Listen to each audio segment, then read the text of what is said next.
मैं धीरेन्द्र कुमार लाइनअप खबर में आपका स्वागत है। मैं बक्सर जिला में हूँ और नगर भवन के पास हूँ। यहाँ पर नोनिया बिन बेलदार के तत्वाधान में आज एक बहुत बड़ी एक सम्मेलन जुटाया गया है और यहाँ पर समाज के लोग भी जुटे हुए हैं। और यहाँ पर देखिए ये तमाम लोग हैं, नोनिया बिन बेलदार लोग के यहाँ पर हुजूम जुटा हुआ है। ये नगर भवन बक्सर हम यहाँ पे आए हैं। यहाँ एक नोनिया बिन मल्लाह का ही एक सामाजिक बैठक है, जिस बैठक में मैं आया हूँ। और जातीय जनगणना होने के बाद सबके अंदर ये जरूर जगह है कि हमारी जो संख्या है वो संख्या सही मायने में अगर दर्शाया जाता तो हम और मजबूत होते और राजनीतिक रूप से कहीं ना कहीं हमें कुछ मिलता। लेकिन आज दुर्भाग्य है कि जातिगत जनगणना कराने वाले भी और जो जातिगत जनगणना नहीं कराने वाले, ये दोनों ही लोग जो पिछड़े दलित जो वर्ग हैं, जो अति पिछड़ा जो वर्ग है, उनके हक को हकमारी कर जाते हैं राजनीतिक रूप से और नौकरियों के अंदर भी। आज अगर नौकरियों में बात करें तो जो आरक्षण दलितों के लिए रिजर्व किया गया, आरक्षित सीट किया गया, 1000 में इनका इतना रिजर्वेशन है, पिछड़ों के लिए किया गया, वो आरक्षण कहीं ना कहीं उसकी हकमारी की जा रही है और नौकरियों में भी आरक्षण हमें नहीं मिल रहा है। तो ये रोना है हमारा कि जो बाबा साहब ने इतना सुंदर संविधान हमें दिया, उस संविधान में हमें आरक्षण का रास्ता दिया, हमारे लोगों को सामाजिक रूप से जो पीछे हैं उनको आगे आने के लिए बताया। लेकिन ये राजनीतिक पार्टियां, चाहे वो कांग्रेस की गठबंधन रही हो या भारतीय जनता पार्टी की गठबंधन रही हो, दोनों ही ने हमें बहुजन समाज को ठगने का काम किया है, अति पिछड़ा समाज को ठगने का काम किया है। उसमें चौहान और बिंद भी आते हैं जिनको ठगने का इसने काम किया है। तो हम लोगों ने इसीलिए हमारी पार्टी की राष्ट्रीय अध्यक्षा माननीय मायावती जी ने स्पष्ट रूप से कहा है कि ये दोनों ही गठबंधन ठगबंधन है, ये सांपनाथ और नागनाथ है। इन दोनों गठबंधन के रहते हुए कभी भी बहुजन समाज का कल्याण नहीं हो सकता है, चाहे वो किसी भी समाज में पिछड़े दलित लोग जो हैं उनका कल्याण नहीं हो सकता है। जातिगत जनगणना आप करा रहे हैं, बिहार में 75% आरक्षण की बात कहें, लेकिन जब उनके पार्टी के अंदर पूछ लीजिए कि आपके विधायक जो हैं, जो भी पार्टी है जो जीत के आए हैं, उनके विधायक में क्या पॉलिटिकल जो सिनेरियो है, उसी हिसाब से सामाजिक सिनेरियो को उसमें सामंजस्य किया गया है, सामाजिक रूप से उनकी सामंजस्यता बढ़ाई गई है। तो ऐसा नहीं है, इन सबों ने ठगने का काम किया है। हमारे बहुजन समाज पार्टी में हमारे पार्टी के जो बिहार प्रदेश के अध्यक्ष हैं वो नोनिया समाज से आते हैं, हमारे बगल में बैठे नोनिया समाज से आते हैं।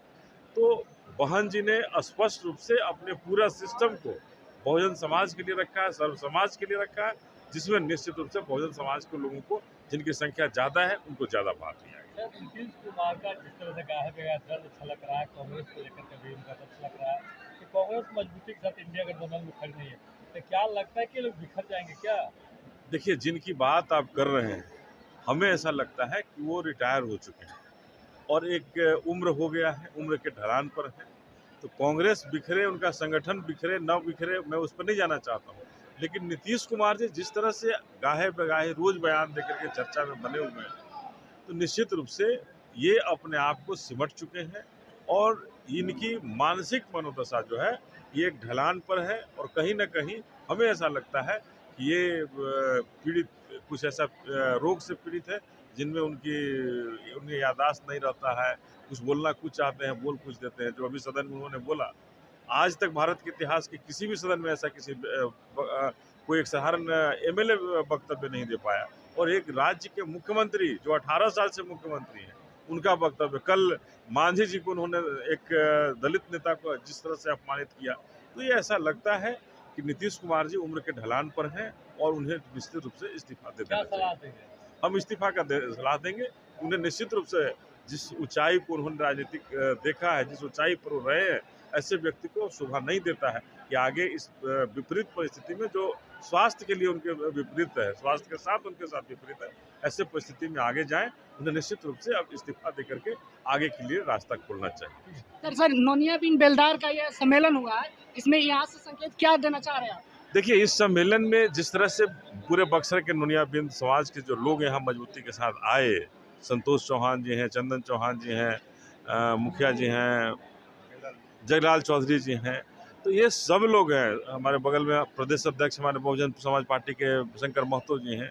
तो ये सब लोग ने ये संकल्प लिया कि बहुजन समाज पार्टी में रह करके बहुजन समाज पार्टी को मजबूत करेंगे और मजबूत करके अपना झंडा बहुजन समाज पार्टी में लहराएंगे। सर, आज तक नोनिया बिन बेलदार एक दूसरे के साथ रहा, सपोर्ट किया, लेकिन उसका जो है राजनीति लाभ नहीं हो पाया, आज ये हाशिए पर है। देखिए, इसी कारण से कि कभी आप यहाँ रहेंगे कभी वहाँ रहेंगे तो निश्चित रूप से आपको उसका लाभ नहीं मिलेगा। लेकिन जब एक झंडा के तले रहेंगे, आप बहन जी के अगर साथ हैं तो निश्चित रूप से बहन जी उसका लाभ देंगी और राजनीति में भी आगे बढ़ाने का काम करेंगी। और निश्चित रूप से जो उनके साथ रहा है, कहीं ना कहीं उनको जगह मिला है, आगे सदन में जरूर भेजने का काम किए। निश्चित रूप से समाज को भी मैं कहना चाहूँगा, बिहार प्रदेश प्रभारी होने के नाते, बहन जी इस समाज को कभी अनदेखा नहीं कर सकती हैं और निश्चित रूप से संख्या के हिसाब से आपको उसकी भागीदारी मिलेगी। सर, बिहार सरकार ने अभी जो आरक्षण विधानसभा में पास किया है और इसमें जो भी जब जातिगत जनगणना हो गया, सबकी जाति का मालूम हो गया, तो क्यों नहीं उस जाति के आधार पर सबको समान अधिकार मिले, उसके आधार में सबको आरक्षण मिले? देखिए, ये बिहार की सरकार ने जातिगत जनगणना जरूर कराई है, लेकिन इनकी मंशा साफ नहीं है। जिस तरह से आरक्षण का बंटाधार इन्होंने किया है, प्रमोशन में आरक्षण को इन्होंने रोक दिया है, तो ये बताता है कि ये पिछड़े विरोधी हैं, अति पिछड़े विरोधी हैं, दलित विरोधी हैं। इनका दलित विरोध स्पष्ट रूप से झलकता है, अति पिछड़ा विरोध स्पष्ट रूप से झलकता है। और ये कभी भी इनके रहते पिछड़ों, अति पिछड़ों और दलितों का कल्याण कभी नहीं हो सकता। सर, देख रहे हैं कि जो भी 75% दायरा किया गया आरक्षण में 10% EWS है, यहाँ भी संख्या 10% है जनरल का, और यहाँ पर 10% आरक्षण ही लागू कर दिया गया, तो उसके बाद में जो भी संख्या है उसकी तो हकमारी हो रहा है। देखिए, आप इनकी बात कर रहे हैं, यहाँ मैं तो कह रहा हूँ कि जो आरक्षण जो ऑलरेडी निश्चित किया हुआ है, जो बाबा साहब के संविधान में जो निश्चित किया हुआ है, वो आरक्षण अगर IAS IPS बनने की जब बात होती है तो वहाँ हमारे आरक्षण को आधा कर दिया गया, वहाँ आरक्षण आधा ही कर दिया। अगर 50% सबको मिला के आरक्षण मिलना चाहिए था, वहाँ 26% मिलता है सबको मिला करके, दलित पिछड़ा अति पिछड़ा सबको मिला के 26% मिलता है। तो ये जो सरकारें हैं, ये जो नरेंद्र मोदी जी की जो सरकार है, ये हमारा हक हमेशा हकमारी की है। और निश्चित रूप से चाहे कांग्रेस हो या बीजेपी हो, इन दोनों के रहते न तो हमें नौकरियों में आरक्षण मिल पाएगा, न हमें नौकरियां मिल पाएंगी और न हमें राजनीतिक रूप से ताकत मिल पाएगी। जाते जाते चौहानों और नोनिया बिन बेलदार को क्या कहना चाहिए? देखिए, मैं यही कहना चाहूँगा कि ये सब एक हैं। जिस तरह से जनगणना में अलग किया गया है, ये फूट डालो राज करो की नीति है। पुनः सबको एक होकर के अपनी ताकत को मजबूत करनी होगी और इन तीनों को मजबूती से बहुजन समाज पार्टी के दामन को थाम करके आगे बढ़ना होगा। निश्चित रूप से इस समाज का कल्याण होगा, नोनिया बिन समाज का कल्याण होगा, और इनका जब कल्याण होगा निश्चित रूप से हमारे बहुजन समाज, जो बहुजन समाज है, वो बहुजन समाज हमारा आगे बढ़ेगा। जब कई लाइन में शरण मिला यही महात्मा गांधी को, वही महात्मा गांधी चंपारण और छपरा में आकर के नोनिया के घर पर ही रहते थे और नमक आंदोलन का शुरुआत किया। आज वही देश आजाद हुआ है, 1947 में जाकर देश आजाद हुआ। लेकिन निर्मातीय व्यवस्था के तहत जितने लोग आए, 70 साल हुआ देश का आजाद हुआ, लेकिन हम लोग को गुलाम बनाने का काम करते रहा। आज तक गांधी का फोटो तो सब तो दिखाई देता है, पटेल का फोटो सब तो दिखाई देता है, जवाहरलाल नेहरू सब तरह, लेकिन यह मनमानी विचार के शक्ति कम है। जिन लोगों ने आकर सारे लोग हम लोग सुनते आ रहे हैं कि 70 वर्ष हो गया, अभी आज तक हम लोगों को पता नहीं है कि आजाद है कि गुलाम है। हम लोगों को अभी तक पता नहीं है कि आजाद है कि गुलाम है।